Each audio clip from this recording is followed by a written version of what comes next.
you said a big, there were a lot of explosions. There was a large fire. It seemed to really blow up. Is there any reason to believe there was arson or there was any intentional nature behind the start of this? That's a tricky question. We haven't ruled arson out, but we haven't proven arson. Inversely, we haven't ruled out that there was a temporary electrical box or something in there that went bad. We haven't ruled that out, and we haven't proven that either. So both options are still on the table. Some of those things are just going to need to be looked at a lot more closely.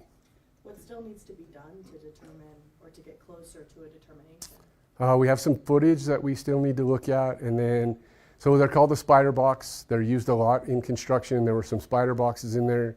We were able to find them. They're going to need to be looked at closer by electrical engineers and those types of things, along with the wires that connected them.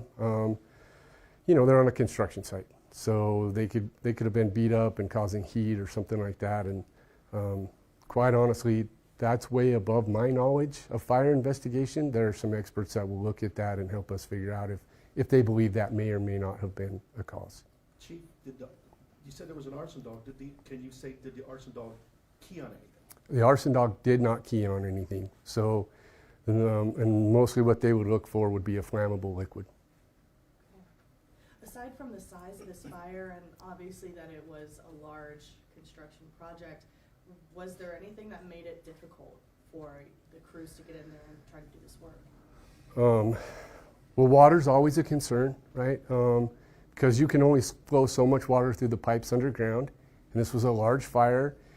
But getting close to it, because it was super hot, made it challenging. But really just the water. We had great access. It wasn't in a heavy populated area. It's standing out there by itself. But I just keep going back to water, right? For us, it's what we call the battle of the BTUs, right? The fire's putting out BTUs, and we got to put enough water on it to absorb those and some to knock the fire down. And we were just having a challenge getting that much water on it. And what does BTU mean? British Thermal Unit. So it's a measure of heat. Sorry. With today's event, what Yes. were you hoping to convey to the public, or where are we standing with this investigation? Just first of all, I wanted to thank the State Fire Marshal's Office, the ATF, and Lehi PD, everybody that helped us with this. For the public, I just know that we're working on it, even though it's at an undetermined cause right now. It doesn't mean that we're done. We obviously want to figure these types of things out. So we're going to continue working. And if you have video footage or camera footage, or you know of anything, please reach out to Lehi PD and get us that information.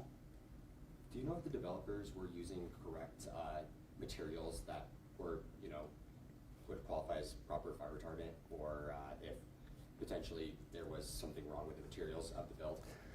So I don't know of anything that was wrong with the material. One of the problems is when you talk about the proper materials for fire break, that's what was going in next to building 1 where we believe the fire was starting. So it had just received a 4-way inspection, meaning it had been framed, there was electrical, heating and plumbing done, right?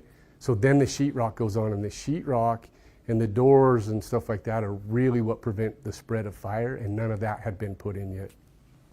So aside, I know we don't know whether it's arson or what exactly could have been. Is there anything to suggest negligence on the part of the developer?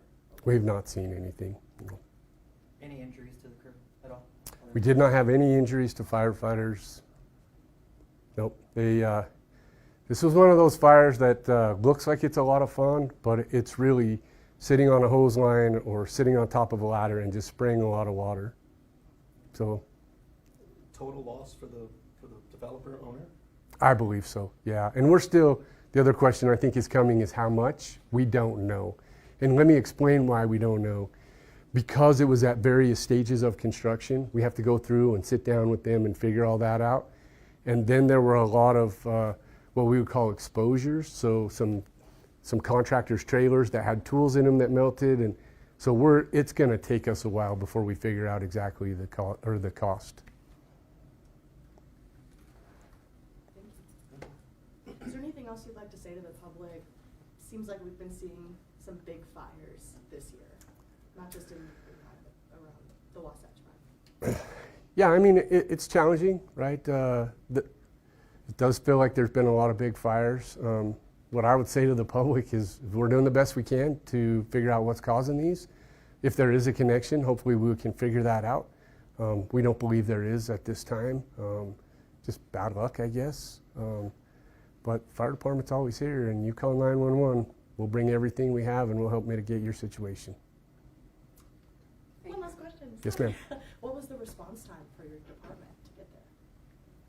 Oh, good. That's a really great question. I have all of that data, but I have not sat down and been able to go through that. I can tell you the alarm time was 10:17, but I don't have an on-scene time for the first unit yet. That's a good question. Thank you. You stumped me.